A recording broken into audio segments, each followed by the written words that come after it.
Bonjour, je m'appelle Aurore, j'ai 38 ans et j'ai rencontré Inde lors d'une conférence qu'elle donnait au Bureau des Possibles. Il doit y avoir à peu près 2 ans. Une conférence qui était sur le thème de mettre du sens dans son quotidien, se reconnecter. Je me souviens plus exactement du titre, mais c'était dans cet esprit-là. C'est un petit atelier avec 3-4 personnes, donc c'était très convivial. Inde avait un tableau où elle expliquait un petit peu des schémas. J'ai trouvé que c'était très riche.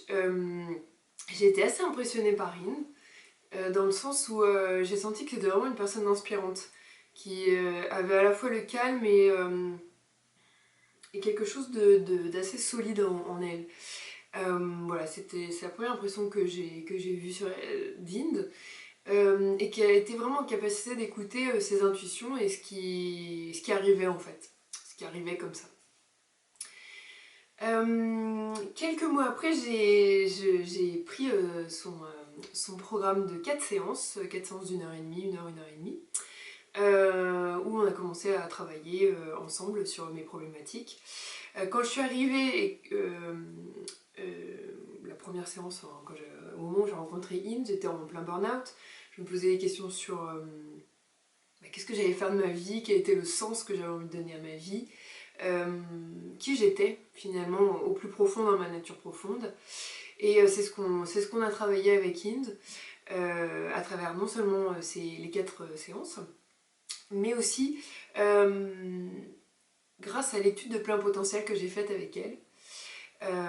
Et là c'est vraiment un exercice surprenant, et donc c'est Inde qui, grâce à l'écriture intuitive, la connexion, va poser les mots sur ma mission de vie, et ça m'a tout de suite parlé, c'est-à-dire que c'était vraiment voilà, c'était ça quoi.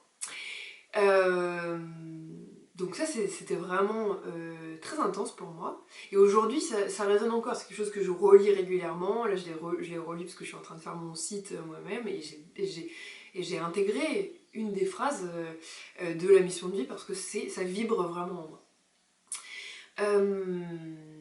Voilà, donc ça c'est le travail qu'on a fait, donc ça c'est comment je suis arrivée en burn-out un peu perdue, puis on a travaillé là-dessus. Aujourd'hui, j'arrive à matérialiser mes rêves, tout simplement, entre guillemets, et je suis hyper heureuse.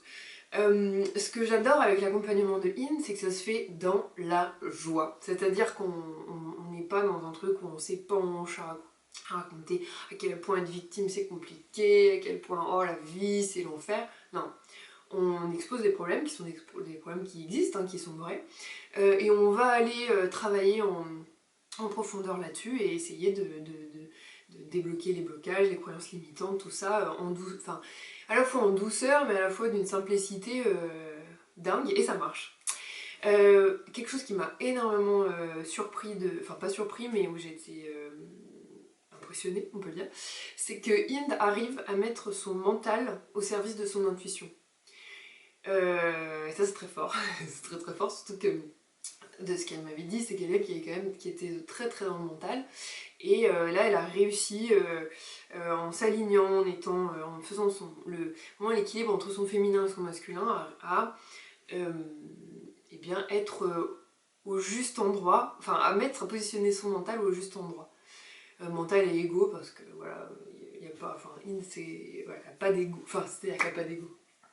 Il faut avoir de l'ego, mais c'est juste que il est au bon endroit quoi. Pour elle, il est juste, pas parce que moi je le trouve juste, il est juste parce que elle est centrée. Et donc en étant centrée, ben, elle vibre du juste quoi. Voilà. Mais je suis très heureuse d'avoir fait cette vidéo, ça me permet aussi de te remercier Inde, sincèrement, de tout ce que tu m'apportes, de tout ce que tu m'as apporté, et voilà, et belle route, et n'hésitez pas, tous ceux qui regardent cette vidéo, à la contacter, à échanger avec elle, voilà, et si son énergie vous appelle, allez-y.